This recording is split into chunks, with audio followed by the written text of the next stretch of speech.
ফিরআউন এবং তার দলবল, ফিরআউন এবং তার যে দলবল ছিল তারা যে জাহান্নামী আমরা জানি যে তারা আল্লাহ রাব্বুল আলামিনের আযাব এবং গজবে পড়েছে এবং লোহিত সাগরে আল্লাহ পাক তাদেরকে ডুবিয়ে মেরেছেন। এই তো এটা আমরা সবাই জানি। কিন্তু এই সূরার মধ্যে পেলাম যে প্রতিদিন সকালে এবং সন্ধ্যায় কবরের জীবনে, কবরের বারজাখের জীবনে সকালে এবং সন্ধ্যায় ফিরআউন এবং তার অনুসারীদেরকে জাহান্নামে তাদের থাকার জায়গাটা দেখানো হয়। মানে জাহান্নামে কোথায় তাদেরকে রাখা হবে এই জায়গাটা সকাল সন্ধ্যায় তাদের সামনে উপস্থাপন করা হয় কবরের মধ্যে। কবর একটা মানুষের জন্য জান্নাতের টুকরা হবে অথবা হবে কি জাহান্নামের গর্ত। কবর কি হবে, হয় জান্নাতের টুকরা অথবা জাহান্নামের গর্ত। আলোচনা খুব লম্বা হবে না, তো আমরা যতক্ষণ আলোচনা করব একটা সুশৃঙ্খল ইসলামিক পরিবেশ আশা করছি আপনাদের কাছ থেকে। আর আলোচনা গতানুগতিক যেমন হয় ইনশাআল্লাহ তেমন হবে না, তো প্রতিটা লাইন এবং ফ্রেজ বা অধ্যায়গুলো খুব ভালো করে বুঝতে হবে। এখানে মনোযোগ হারিয়ে ফেললে, দুনিয়াবি কাজে ব্যস্ত থাকলে, আপোষে কথাবার্তা বললে, মোবাইল ফোনে বেশি ব্যস্ত থাকলে এবং বক্তার সাথে সেলফি তোলা বা ছবি তোলা, ভিডিও করা, দেখা, এগুলোতে বেশি ব্যস্ত থাকলে আপনি আপনার নূর এবং মারিফতটা হারিয়ে ফেলবেন। একটা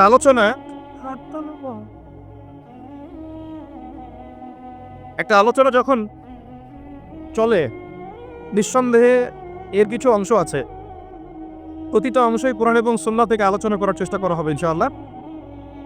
এবং যেহেতু এটা একটা দ্বীনি মজলিস, এটা কোনো যাত্রার মঞ্চ নয়, এটা কোনো পালা গানের আসর নয়, বা এটা কোনো কনসার্ট নয়, এটা কোরআন এবং হাদিসের মজলিস। কোরআন এবং হাদিসের মজলিসে যিনি বক্তব্য দিবেন তাকেও আদব রক্ষা করে বক্তব্য দিতে হবে এবং যারা বসবেন শ্রোতা হিসেবে তাদেরকেও আদব রক্ষা করেই বসতে হবে। সূরা হুজুরাতের প্রথম দিকে যে আয়াতগুলো আছে এগুলো পড়লে দেখবেন। বলে রাখি, সূরা হুজুরাত হচ্ছে সামাজিকতার সূরা। এই সূরার উপর আমল করলেই একটা ইসলামিক সমাজ প্রতিষ্ঠিত হওয়া সম্ভব। সূরা হুজুরাত শুধু একটা সূরাই যথেষ্ট। এই সূরার প্রথম দিকের আয়াতগুলোর মধ্যে আল্লাহ রাব্বুল আলামিন বলেছেন, একটু করে দেখবেন বাসায় গিয়ে, রাসূলুল্লাহ সাল্লাল্লাহু আলাইহি ওয়াসাল্লাম যখন কথা বলেন তোমরা তার কণ্ঠস্বরের উপরে তোমাদের কণ্ঠস্বরকে উঁচু করো না।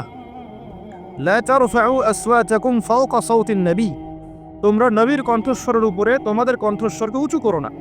কি হবে? আন তাহবাতা আমালাকুম ওয়া আনতুম লা তাশউরুন, এই কণ্ঠস্বর উঁচু করার কারণে তোমাদের সমস্ত নেক আমল ধ্বংস হয়ে যাবে, তোমরা টেরও পাবে না। আর কবর গিয়ে দেখবে কোনো আমল নাই, ডিলিট। কখন ডিলিট হয়েছে? যখন আদবের খেলাফ কাজ করেছে। তো এখন রাসূল সাল্লাল্লাহু আলাইহি ওয়াসাল্লাম নেই, ঠিক আছে। নবীর ওয়ারিশগণ কি আছেন? নবীর ওয়ারিশগণ কারা? আম্বিয়ায়ে কেরাম। আম্বিয়ায়ে কেরামের ওয়ারিশ কারা? ওলামায়ে কেরাম, তাই তো। নবীর ওয়ারিশগণ কাদেরকে বলা হয়? ওলামায়ে কেরাম। নবীগণ যে মিরাস রেখে গেছেন, এটা তারা টাকা পয়সা সোনা দানা রেখে যান নাই, তারা রেখে গেছেন আল্লাহর দ্বীনের জ্ঞান। এই জ্ঞান অর্জন করেন আলেম ওলামারা। তারা যখন কোরআন এবং সুন্নাহ থেকে সেই আল্লাহ এবং সেই রাসূলের কথাই আপনাদের সামনে ব্যাখ্যা করে শোনাবেন ও উপস্থাপন করবেন, তখন কোরআন এবং সুন্নাহর কথার সামনে কি কণ্ঠস্বর উঁচু করা যাবে? এই সেন্সে আমি বলেছি, আমি আমার ইন্টারপ্রিটেশন থেকে বলেছি যে যেখানে কোরআন এবং সুন্নাহর আলোচনা হয় সেখানে দুনিয়াবি কাজ, কথা এবং উচ্চস্বরে কথাবার্তা বলা ঠিক না, শোভা পায় না। হ্যাঁ, যদি এটা কনসার্ট হতো আপনি বলতে পারতেন। এখানে কি আর্টসেল কোনো পারফর্ম করছে? এখানে কি ওই যে কোন জানি একটা মহিলা এখন বাংলাদেশে আছে, আপনারা তো জানেন, মাশাআল্লাহ সবই তো জানেন। শুনলাম যে তার কনসার্টের নাকি পেমেন্ট 20 থেকে 30 লক্ষ টাকা। আচ্ছা, সুবহানাল্লাহ। একজন ইমামের বেতন দেওয়ার সময় আমরা হিসেব করি, তাই না? 10,000 টাকা, 8,000 টাকা, 2,000 টাকা বাড়াতে আমাদের কলিজা কাঁপে। একটা ওয়াজ মাহফিল হবে, সেখানে দেখা যায় যে একজন আলোচক আসবেন, তার হাদিয়া তোহফা দেওয়ার ক্ষেত্রে আমাদের হিসেব করতে হয়। এবং যখন একটু রাউন্ড ফিগার চলে যায়, যে একজন বক্তার হয়তো লাগছে 20, 30, 40 ইত্যাদি, তখন অনেক সমালোচনা হয় যে তারা ধর্ম ব্যবসা শুরু করেছে। তো এটা কিসের ব্যবসা হচ্ছে এখন বলেন? এটা কিসের ব্যবসা? এটা ওয়ান কাইন্ড অফ কি সংস্কৃতির নামে আমরা যুব সমাজকে জেনা শেখাচ্ছি এবং একটু দাঁড়ান, আমি বলি আগে। প্রত্যেকটা কথাই ঠিক ঠিক বললে তো আমি কনসেন্ট্রেট করতে পারবো না। আর আমি একটা কথা বলি যে দেখুন, কোরআন সুন্নাহর কথাগুলো আমরা ঠিক বললেও ঠিক, না বললেও ঠিক। ঠিক কিনা বলেন? আচ্ছা, এই তো। কোরআন এবং সুন্নাহর কথাগুলো আমরা ঠিক বললেও ঠিক, না বললেও ঠিক। তো যাই হোক, দেখেন, একটা এলাকার মধ্যে যুব সমাজদেরকে একত্রিত করে সেখানে যখন একজন নগ্ন অর্ধনগ্ন মেয়ে নাচবে, গাবে, এখান থেকে নিশ্চয়ই যুব সমাজ অনেক উপকৃত হবে। যুব সমাজের বেকারত্ব দূর হয়ে যাবে, যুবকদের নৈতিক অবস্থার উন্নতি হবে, তাই না? তারপরে যুবকরা ন্যায় শিখবে, হ্যাঁ, হালাল জিনিস শিখবে, তাই না? যুবকরা ইনশাআল্লাহ জাতিকে নেতৃত্ব দেওয়ার যোগ্যতা অর্জন করবে, তাই নয় কি? যদি তাই না হয়ে থাকে তাহলে এত টাকা পয়সা খরচ করে আমরা এগুলো কেন করি? আমরা কি চিন্তা করেছি যে ইসলাম একটা পরিপূর্ণ জীবন ব্যবস্থা না অসম্পূর্ণ? তো ইসলাম যদি একটা পরিপূর্ণ জীবন ব্যবস্থা হয় তাহলে ইসলামে কি সংস্কৃতি নাই? পরিপূর্ণ মানে কি? পরিপূর্ণ মানে হচ্ছে যে বিষয়টা এমনভাবে পরিপূর্ণ, একটু বুঝাই যে গ্লাস, যদি এক গ্লাস পানি এই গ্লাস থেকে পরিপূর্ণ না, খালি আছে। যদি টইটুম্বর থাকতো যেখানে সামান্য কিছু প্রবেশ করার বা সামান্য কিছু বের করার কোনো সুযোগ নাই, তাতে সেটাকে বলা হয় কি? পরিপূর্ণ।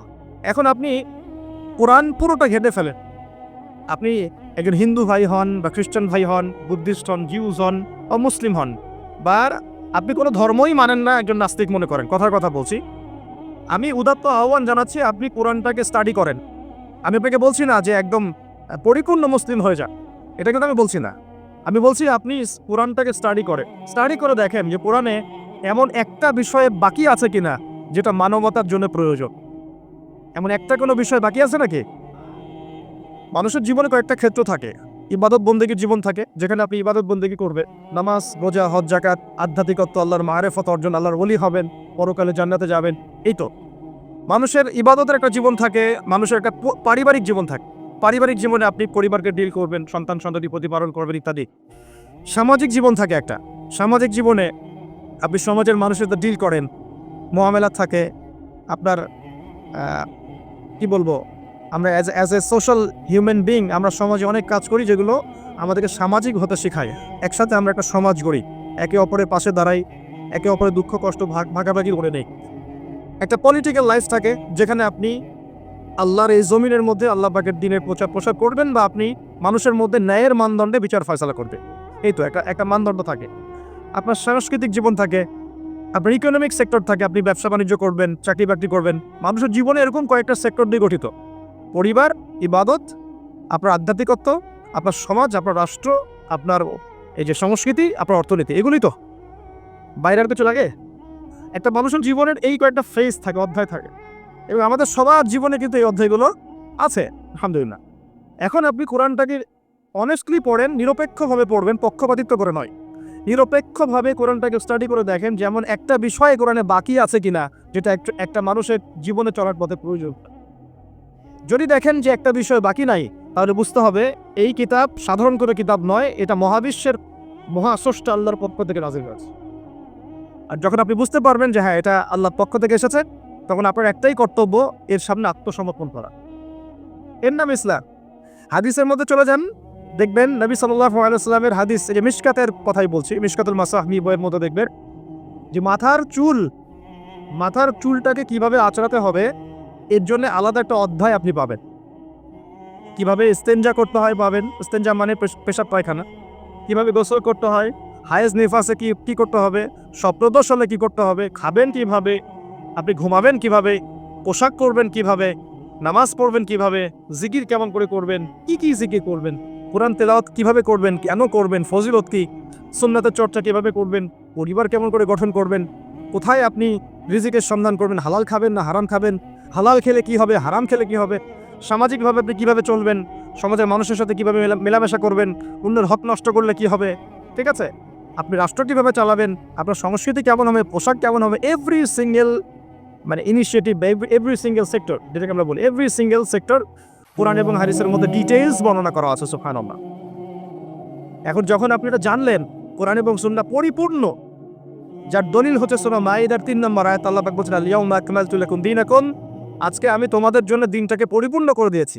ওয়া আতমামতু আলাইকুম নি'মাতি, তোমাদের উপর আমার নিয়ামতকে পূর্ণতা দিয়েছি। ওয়া রাদিতু লাকুমুল ইসলাম দীনান, এবং তোমাদের জন্য দ্বীন ইসলামকে মনোনীত করে আমি আল্লাহ সন্তুষ্ট হয়ে গেছি। বলেন সুবহানাল্লাহ। আর এই আয়াতটা নাজিল হয়েছে বিদায় হজের ভাষণের সময়। বিদায় হজ কখন হয়েছে?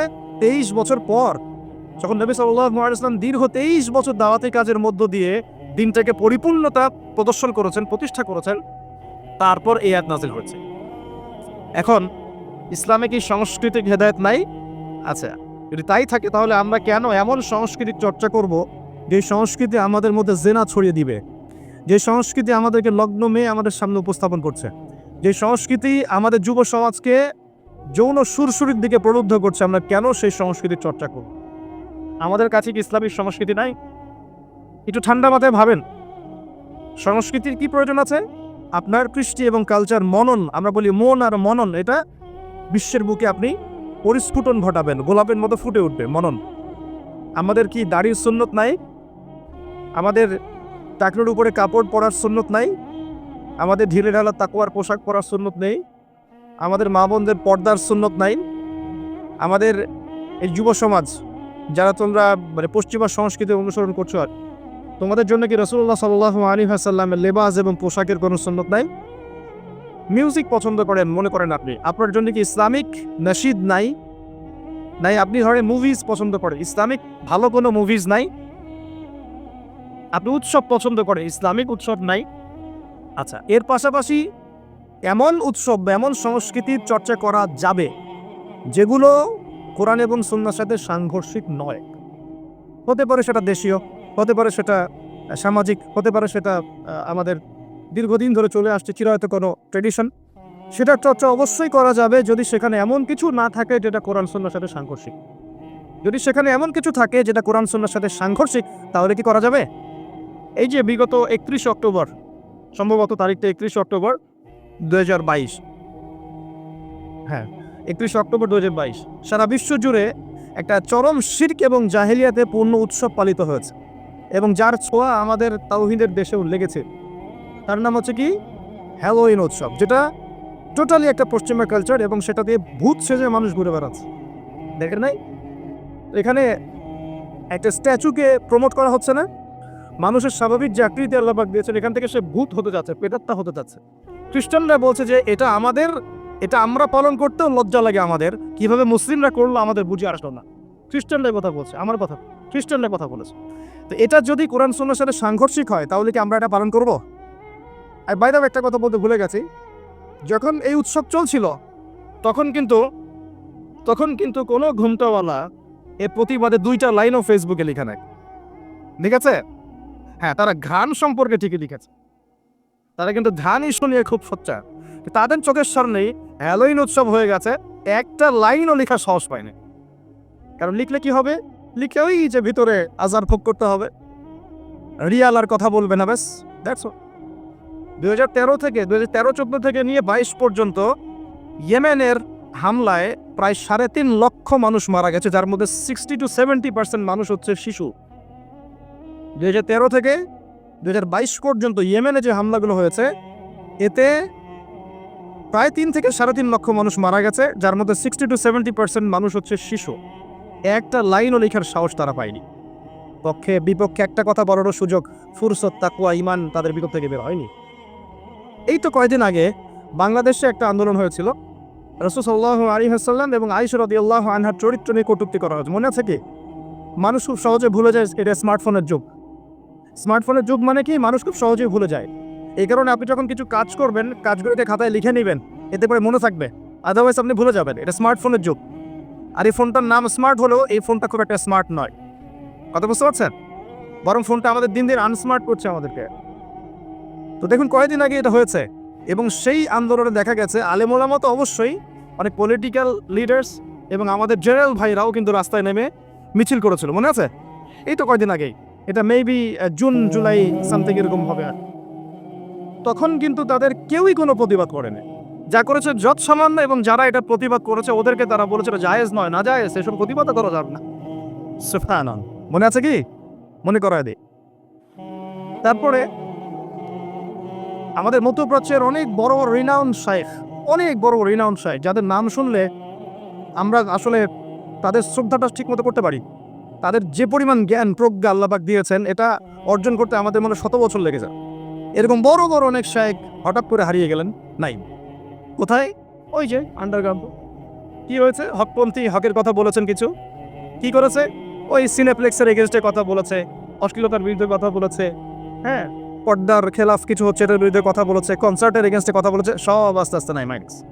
তো তারপর দেখা গেছে তাদের পক্ষে একটা লাইন লেখার মতো ফুরসত এদের হয়নি।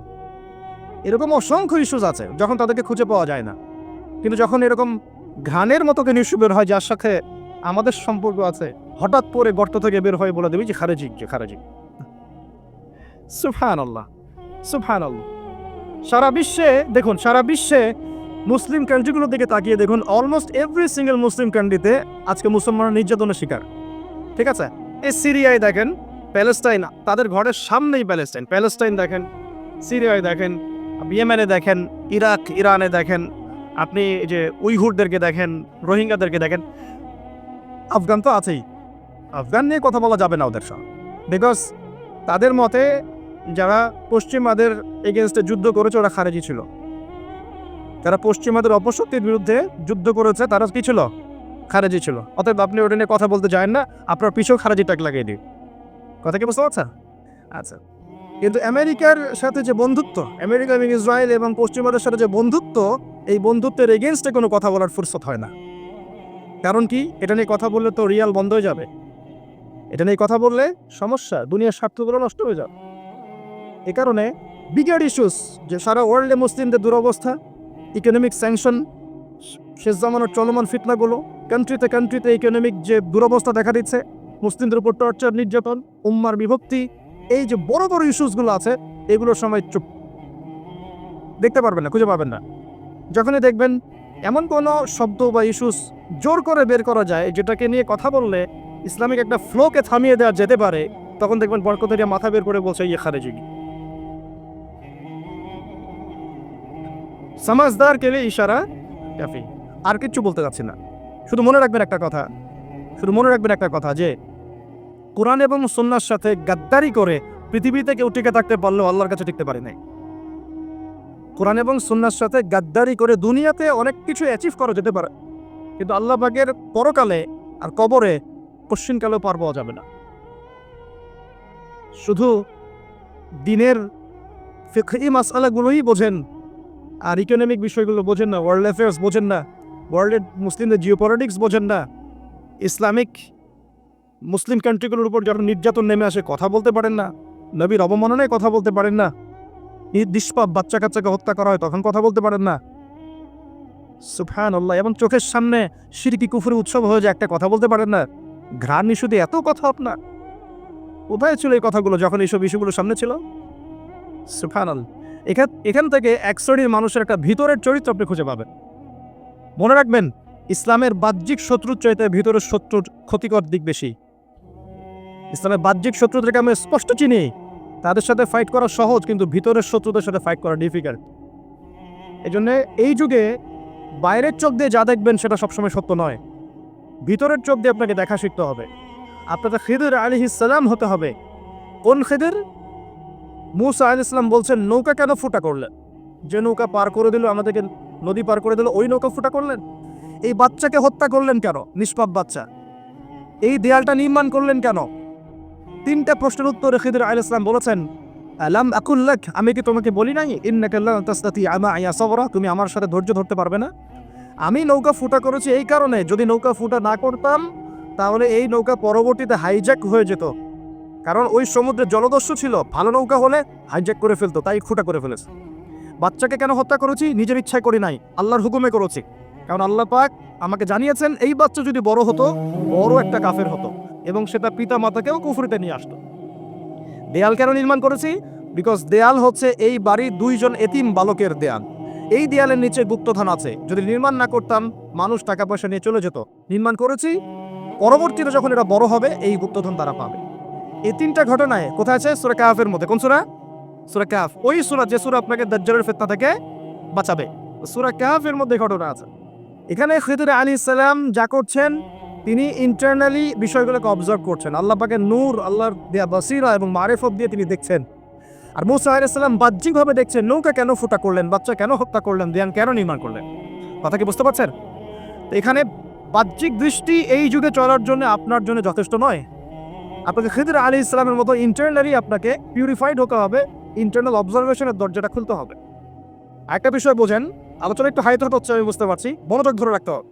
এখানে বিষয়টা হচ্ছে যে যুগে ফিতনা ছড়িয়ে পড়বে, এমনভাবে ফিতনা ছড়িয়ে পড়বে যে ফিতনাগুলো একদম দাজ্জালীয় সভ্যতার মতো। এখন কি সেরকম ছড়িয়ে পড়েছে না? নাকি এটা বোঝানোর জন্য আবার নতুন লেকচার দেওয়া লাগবে? তখন এই ফিতনাময় পরিবেশে আপনি খিদর আলাইহিস সালামের মতো দূরদর্শিতা সম্পন্ন হতে না পারলে পথ হারিয়ে ফেলবেন। শুধু তাই নয়, এ যুগে বাহ্যিক চোখ দিয়ে যা দেখা যাবে সবসময় তা সত্য হবে না। এই তিনটা ঘটনায় ভিজুয়াল ওয়ার্ল্ড বলি আমরা, যেটা বাহ্যিক পৃথিবী এবং রিয়েলিটি বাস্তবতা, এর মধ্যে আসমান জমিন পার্থক্য ছিল। ওই নৌকা ফুটা করে কি খিদর আলাইহিস সালাম সত্যি ভুল করেছিলেন? আজ ওই বাচ্চাকে হত্যা করে কি তিনি অন্যায় করেছিলেন? দেয়াল নির্মাণ করে কি তিনি বোকার মতো কাজ করেছেন? না। এই ভিজুয়াল ওয়ার্ল্ডে আপনি যা দেখছেন তার সবকিছু সত্য নয়। আপনি দেখছেন বিশ্ব পুরো এগিয়ে যাচ্ছে, তাই না? এটা বাহ্যিক চোখ আপনার, কিন্তু আল্লাহর মারেফত দিয়ে দেখলে আপনি বুঝতে পারতেন বিশ্ব আগাচ্ছে ঠিকই, বাট কিয়ামতের দিকে। কিসের দিকে? বিশ্ব আগাচ্ছে ঠিকই, বাট নিউক্লিয়ার কোনো যুদ্ধের দিকে। এখন বলবে ভবিষ্যৎবাণী করে দিল নিউক্লিয়ার যুদ্ধ হবেই তো বলি নাই, বলেছি হওয়ার মুখোমুখি অবস্থা দাঁড়িয়ে আছে। যে কোনো মিলিটারি অ্যাফেয়ার্স যারা পড়াশোনা করে, ভালো মানের পলিটিশিয়ান যারা ইন্টেলেক্ট রাখেন মাথার মধ্যে, শিক্ষিত সমাজ এবং মিলিটারি অ্যাফেয়ার্স যারা বোঝেন, তাদেরকে জিজ্ঞাসা করে দেয় যে আবু তো আদনান ভাই একটা লেকচারে বলেছিল যে সারা ওয়ার্ল্ড নাকি নিউক্লিয়ার যুদ্ধের দ্বারপ্রান্তে দাঁড়িয়ে আছে, কথাটা কতটুকু সত্য?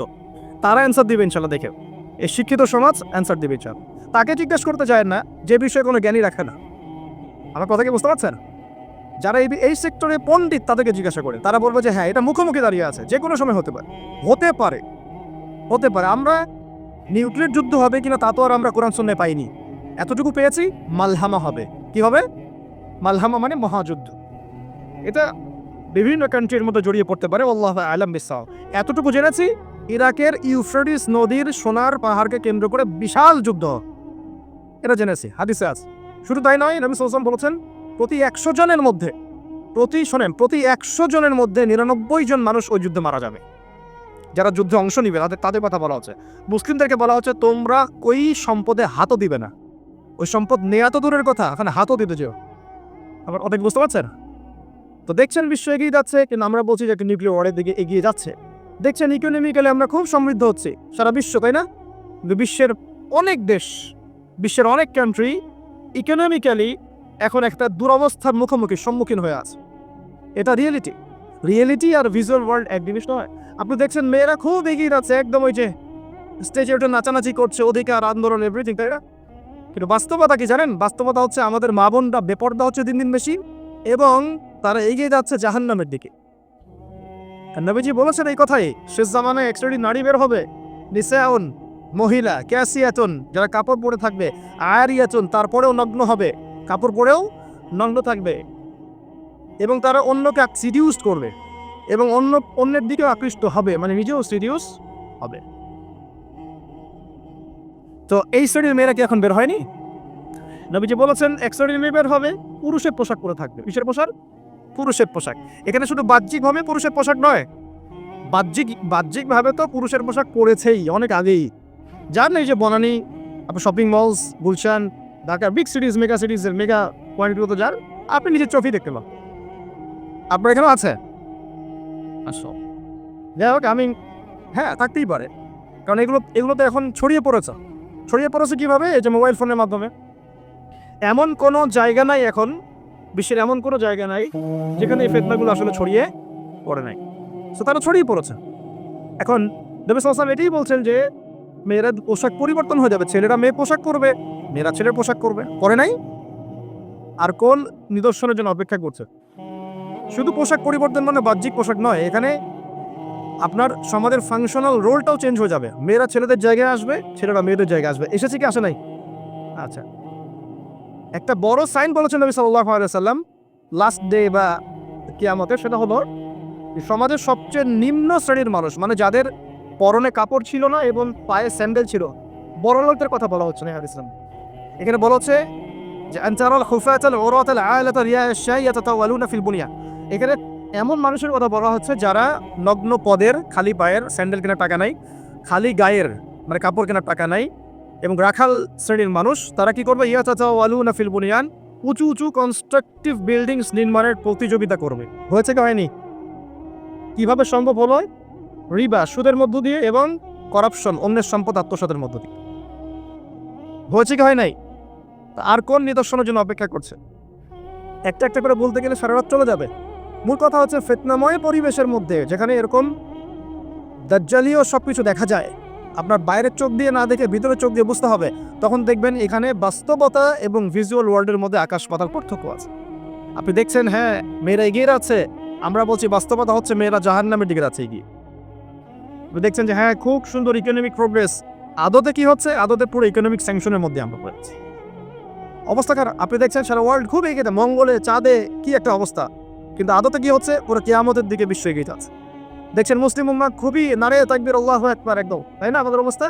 কিন্তু বাস্তবতা কি? বাস্তবতা হচ্ছে পুরো বিশ্ব জুড়ে মুসলিমদের এখন একটা অধঃপতনের সময় চলছে প্রতিটা সেক্টরে। এটা সেই যুগ না যেটাতে ওমর রাদিয়াল্লাহু আনহুর যুগে আমরা বসে পুরো বিশ্ব শাসন করতাম, সেটা কি এই যুগ? এই যুগ নয়। বরং নবীজি বলছেন বাদা আল ইসলাম গরিবান ওয়া সায়াউদু কামা বাদা। ইসলাম শুরু হয়েছিল অপরিচিতভাবে, গরীব ভাবে, ওয়া সায়াউদু কামা বাদা, এবং আবার শীঘ্রই সেই অপরিচিত জায়গায় ফিরে আসবে। অপরিচিত জায়গায় ফিরে আসবে, গরীব জায়গায়। আপনি পরিবার ইসলাম পালন করতে যান, পরিবারের মধ্যে আপনি গরীব হয়ে যাবেন, অপরিচিত হয়ে। সমাজে পালন করতে যান, আমি কোন ইসলামের কথা বলছি? ওই গোলালু মার্কা ইসলাম না, কিন্তু সব তরকারি দিয়ে চলে ওটার কথা বলছি না। যে ইসলাম ফলো করলে আপনার হাতে আগুন ধরে রাখার মতো অবস্থা হয়, ওটা ফলো করেন, সমাজে আপনি বিচ্ছিন্ন হয়ে যাবেন। বিশ্বে পালন করতে যান, দেখবেন আপনাকে কোণঠাসা করে রেখে দিয়েছে। এই হলো অবস্থা, গরীব। এই অবস্থায় কি হবে? যেটা আপনি বাহ্যিক চোখে দেখছেন, বাস্তবতা এমন নাও হতে পারে। আল্লাহ পাক আমাদেরকে এই সিচুয়েশনটাকে বোঝার তৌফিক দেন। আর সিচুয়েশন বুঝতে গেলে বাহ্যিক জ্ঞান যথেষ্ট নয়, ইন্টারনাল কি লাগবে? আল্লাহর বাসিরা এবং নূর এবং মারিফত দরকার আছে। এটা কি জিনিস? এটা আমি আপনাকে আসলে ওই ক খ গ ঘর মতো পড়িয়ে বোঝাতে পারবো না, তবে আমি চেষ্টা করছি। আমার দিকে মনোযোগ দেন। খিদির আলাইহিস সালাম যা দেখছেন, মুসা আলাইহিস সালাম কি তাই দেখেছিলেন? আচ্ছা, খিদির আলাইহিস সালাম যে তিনটা ঘটনা ঘটলো, এই তিনটা ক্ষেত্রে খিদির সঠিক ছিলেন না ভুল? তাহলে তিনি এমন কি দেখলেন, কি বুঝলেন, কি শুনলেন যেটা মুসা আলাইহিস সালাম পারলেন না, বুঝলেন? এটা কি? এটাই হচ্ছে আল্লাহ পাকের বাসিরা বা মারিফত বা দূরদর্শিতা, যেটাকে আমরা আল্লাহ নূর বলি। তিনি আল্লাহ পাকের নূর দিয়ে দেখছেন। এখন আমরা বুঝলাম শেষ জামানায় টিকে থাকতে হলে আমাদেরকে এরকম দৃষ্টিভঙ্গি নিতে হবে, এতটুকু বুঝতে পেরেছি। কিন্তু এই দৃষ্টিভঙ্গি অর্জিত হবে কিভাবে, এই বিষয়টা আমরা বুঝতে পারছি। পরিবেশটা নষ্ট করেন। এই দৃষ্টিভঙ্গি অর্জিত হবে কিভাবে, এটা কি জানা দরকার নাই? আচ্ছা, আসুন সেদিকে কথা বল। প্রথম কথা প্রিয় ভাইরা, এই দৃষ্টিভঙ্গি অর্জন করতে হলে আগে কলব পরিষ্কার করতে হবে। কি করতে হবে?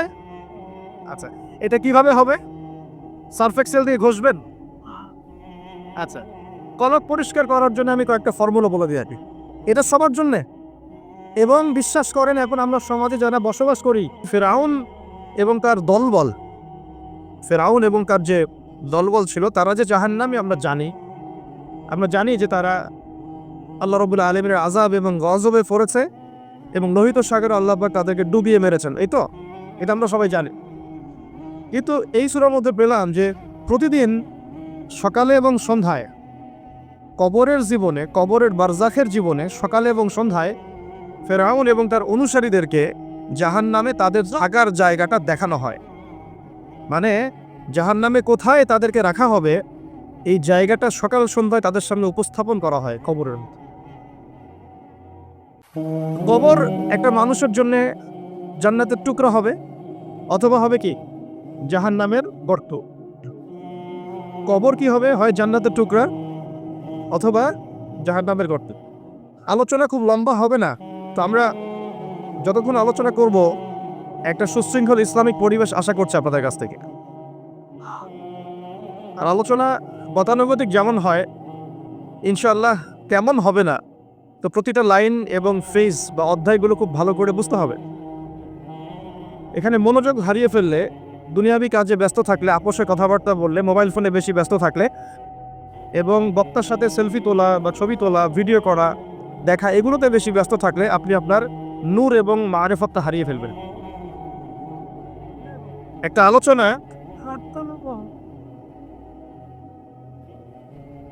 আলোচনা যখন চলে, নিঃসন্দেহে এর কিছু অংশ আছে, প্রতিটা অংশই কোরআন এবং সুন্নাহ থেকে আলোচনা করার চেষ্টা করা হবে ইনশাআল্লাহ।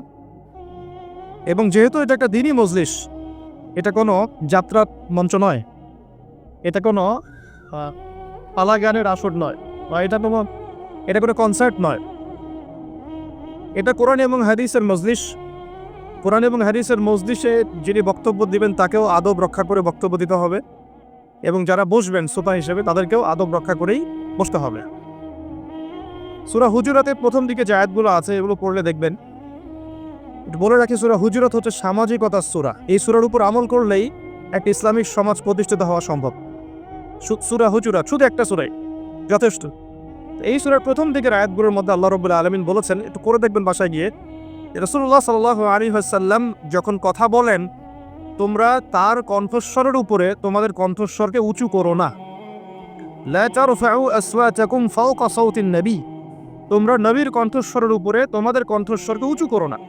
কি হবে? আন তাহবাতা আমালাকুম ওয়া আনতুম লা তাশউরুন, এই কণ্ঠস্বর উঁচু করার কারণে তোমাদের সমস্ত নেক আমল ধ্বংস হয়ে যাবে, তোমরা টেরও পাবে না। আর কবর গিয়ে দেখবে কোনো আমল নাই, ডিলিট। কখন ডিলিট হয়েছে? যখন আদবের খেলাফ কাজ করেছে। তো এখন রাসূল সাল্লাল্লাহু আলাইহি ওয়াসাল্লাম নেই, ঠিক আছে। নবীর ওয়ারিশগণ কি আছেন? নবীর ওয়ারিশগণ কারা? আম্বিয়া কেরা। আম্বিয়া কেরামের ওয়ারিশ কারা? ওলামায়ে কেরা, তাই তো? নবীর ওয়ারিশগণ কাদেরকে বলা হয়? ওলামায়ে কেরা। নবীগণ যে মিরাস রেখে গেছেন, এটা তারা টাকা পয়সা সোনা দানা রেখে যান নাই, তারা রেখে গেছেন আল্লাহর দ্বীনের জ্ঞান। এই জ্ঞান অর্জন করেন আলেম ওলামারা। তারা যখন কোরআন এবং সুন্নাহ থেকে সেই আল্লাহ এবং সেই রাসূলের কথাই আপনাদের সামনে ব্যাখ্যা করে শোনাবেন ও উপস্থাপন করবেন, তখন কোরআন এবং সুন্নাহর কথার সামনে কি কণ্ঠস্বর উঁচু করা যাবে? এই সেন্সে আমি বলেছি, আমি আমার ইন্টারপ্রিটেশন থেকে বলেছি যে যেখানে কোরআন এবং সুন্নাহর আলোচনা হয় সেখানে দুনিয়াবি কাজ, কথা এবং উচ্চস্বরে কথাবার্তা বলা ঠিক না, শোভা পায় না। হ্যাঁ, যদি এটা কনসার্ট হতো আপনি বলতে পারতেন। এখানে কি আর্টসেল কোনো পারফর্ম করছে? এখানে কি ওই যে কোন জানি একটা মহিলা এখন বাংলাদেশে আছে, আপনারা তো জানেন, মাশাআল্লাহ সবই তো জানেন। শুনলাম যে তার কনসার্টের নাকি পেমেন্ট 20 থেকে 30 লক্ষ টাকা। আচ্ছা, সুবহানাল্লাহ। একজন ইমামের বেতন দেওয়ার সময় আমরা হিসেব করি, তাই না? 10,000 টাকা, 8,000 টাকা, 2,000 টাকা বাড়াতে আমাদের কলিজা কাঁপে। একটা ওয়াজ মাহফিল হবে, সেখানে দেখা যায় যে একজন আলোচক আসবেন, তার হাদিয়া তোহফা দেওয়ার ক্ষেত্রে আমাদের হিসেব করতে হয়। এবং যখন একটু রাউন্ড ফিগার চলে যায়, যে একজন বক্তার হয়তো লাগছে 20, 30, 40 ইত্যাদি, তখন অনেক সমালোচনা হয় যে তারা ধর্ম ব্যবসা শুরু করেছে। তো এটা কিসের ব্যবসা হচ্ছে এখন বলেন? এটা কিসের ব্যবসা? এটা ওয়ান কাইন্ড অফ কি সংস্কৃতির নামে আমরা যুব সমাজকে জেনা শেখাচ্ছি। এবং একটু দাঁড়ান, আমি বলি আগে, প্রত্যেকটা কথাই ঠিক ঠিক বললে তো আমি কনসেন্ট্রেট করতে পারবো না। আর আমি একটা কথা বলি যে দেখুন, কোরআন সুন্নাহর কথাগুলো আমরা ঠিক বললেও ঠিক, না বললেও ঠিক, ঠিক কিনা বলেন? এই তো কোরআন এবং সুন্নাহর কথাগুলো আমরা ঠিক বললেও ঠিক, না বললেও ঠিক।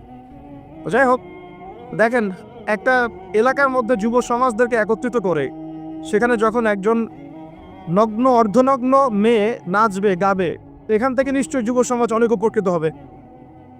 যুব সমাজের বেকারত্ব দূর হয়ে যাবে, যুবকদের নৈতিক অবস্থার উন্নতি হবে, তাই না? তারপরে যুবকরা ন্যায় শিখবে, হ্যাঁ, হালাল জিনিস শিখবে, তাই না? যুবকরা ইনশাআল্লাহ জাতিকে নেতৃত্ব দেওয়ার যোগ্যতা অর্জন করবে, তাই নয় কি? যদি তাই না হয়ে থাকে তাহলে এত টাকা পয়সা খরচ করে আমরা এগুলো কেন করি? আমরা কি চিন্তা করেছি যে ইসলাম একটা পরিপূর্ণ জীবন ব্যবস্থা না অসম্পূর্ণ? তো ইসলাম যদি একটা পরিপূর্ণ জীবন ব্যবস্থা হয় তাহলে ইসলামে কি সংস্কৃতি নাই? পরিপূর্ণ মানে কি?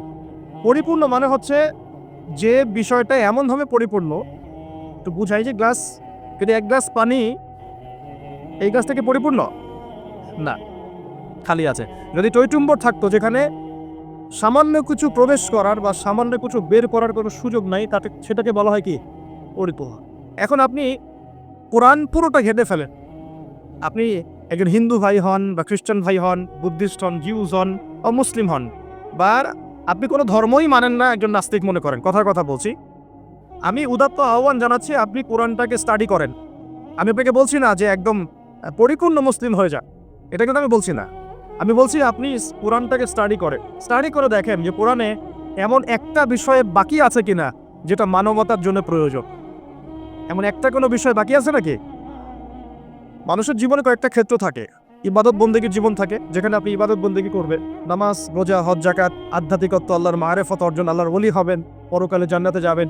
এই তো মানুষের ইবাদতের একটা জীবন থাকে, মানুষের একটা পারিবারিক জীবন থাকে। পারিবারিক জীবনে আপনি পরিবারকে ডিল করবেন, সন্তান সন্ততি প্রতিপালন করবেন ইত্যাদি। সামাজিক জীবন থাকে একটা, সামাজিক জীবনে আপনি সমাজের মানুষের সাথে ডিল করেন, মোয়ামেলা থাকে আপনার। কি বলবো, আমরা as a social human being আমরা সমাজে অনেক কাজ করি যেগুলো আমাদেরকে সামাজিক হতে শেখায়। একসাথে আমরা একটা সমাজ গড়ি, একে অপরের পাশে দাঁড়াই, একে অপরের দুঃখ কষ্ট ভাগাভাগি করে নেই।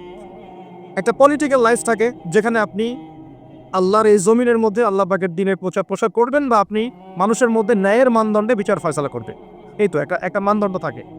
আপনার সাংস্কৃতিক জীবন থাকে, আপনার ইকোনমিক সেক্টর থাকে, আপনি ব্যবসা বাণিজ্য করবেন, চাকরি বাকরি করবেন। মানুষের জীবনে এরকম কয়েকটা সেক্টর দিয়ে গঠিত: পরিবার, ইবাদত, আপনার আধ্যাত্মিকত্ব, আপনার সমাজ, আপনার রাষ্ট্র, আপনার এই যে সংস্কৃতি, আপনার অর্থনীতি। এগুলি তো বাইরে আর কিছু লাগে?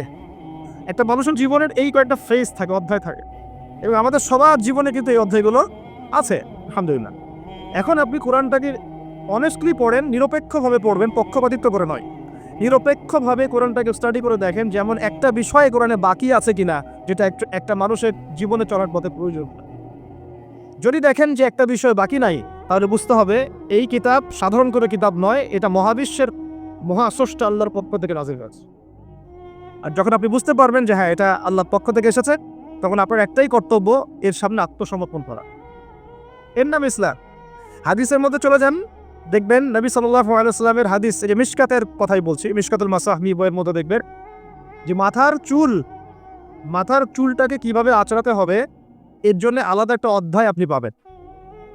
কিভাবে ইস্তেঞ্জা করতে হয় পাবেন, ইস্তেঞ্জা মানে পেশাব পায়খানা, কিভাবে গোসল করতে হয়, হায়েজ নিফাসে কি করতে হবে, স্বপ্নদোষ হলে কি করতে হবে, খাবেন কিভাবে, আপনি ঘুমাবেন কিভাবে, পোশাক করবেন কিভাবে, নামাজ পড়বেন কিভাবে, জিকির কেমন করে করবেন, কি জিকির করবেন, কোরআন তেলাওয়াত কিভাবে করবেন, কেন করবেন, ফজিলত কি, সুন্নাতের চর্চা কিভাবে করবেন, পরিবার কেমন করে গঠন করবেন, কোথায় আপনি রিজিকের সন্ধান করবেন, হালাল খাবেন না হারাম খাবেন, হালাল খেলে কি হবে, হারাম খেলে কি হবে, সামাজিকভাবে আপনি কিভাবে চলবেন, সমাজের মানুষের সাথে কিভাবে মেলামেশা করবেন, অন্যের হক নষ্ট করলে কি হবে, ঠিক আছে, আপনি রাষ্ট্র কীভাবে চালাবেন, আপনার সংস্কৃতি কেমন হবে, পোশাক কেমন হবে, এভরি সিঙ্গেল মানে ইনিশিয়েটিভ, এভরি সিঙ্গেল সেক্টর, যেটাকে আমরা বলি এভরি সিঙ্গেল সেক্টর কোরআন এবং হাদিসের মধ্যে ডিটেইলস বর্ণনা করা আছে। সুবহানাল্লাহ।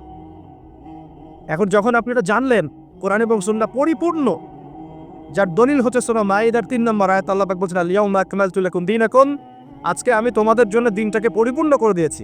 ওয়া আতমামতু আলাইকুম নি'মাতি, তোমাদের উপর আমার নিয়ামতকে পূর্ণতা দিয়েছি। ওয়া রাদিতু লাকুমুল ইসলাম দীনান, এবং তোমাদের জন্য দ্বীন ইসলামকে মনোনীত করে আমি আল্লাহ সন্তুষ্ট হয়ে গেছি। ওয়া সুবহানাল্লাহ।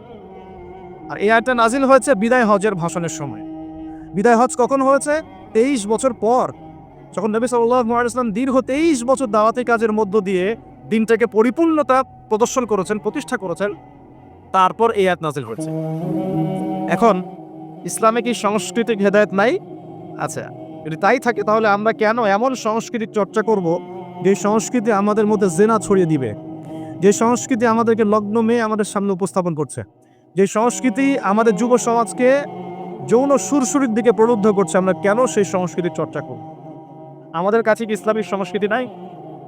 একটু ঠান্ডা মাথায় ভাবেন, সংস্কৃতির কি প্রয়োজন আছে? আপনার কৃষ্টি এবং কালচার মনন, আমরা বলি মন আর মনন, এটা বিশ্বের বুকে আপনি পরিস্ফুটন ঘটাবেন, গোলাপের মতো ফুটে উঠবে মনন। আমাদের কি দাড়ির সুন্নত নাই? আমাদের টাকনুর উপরে কাপড় পরার সুন্নত নাই?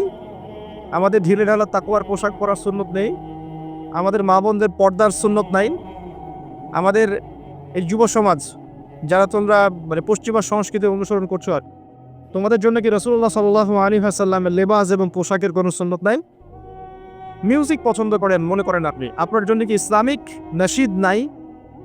নাই আপনি ধরেন মুভিজ পছন্দ করেন, ইসলামিক ভালো কোনো মুভিজ নাই? আপনি উৎসব পছন্দ করেন, ইসলামিক উৎসব নাই? আচ্ছা, এর পাশাপাশি এমন উৎসব বা এমন সংস্কৃতির চর্চা করা যাবে যেগুলো কোরআন এবং সুন্নাহর সাথে সাংঘর্ষিক নয়। হতে পারে সেটা দেশীয়, হতে পারে সেটা সামাজিক, হতে পারে সেটা আমাদের দীর্ঘদিন ধরে চলে আসছে চিরায়ত কোনো ট্রেডিশন।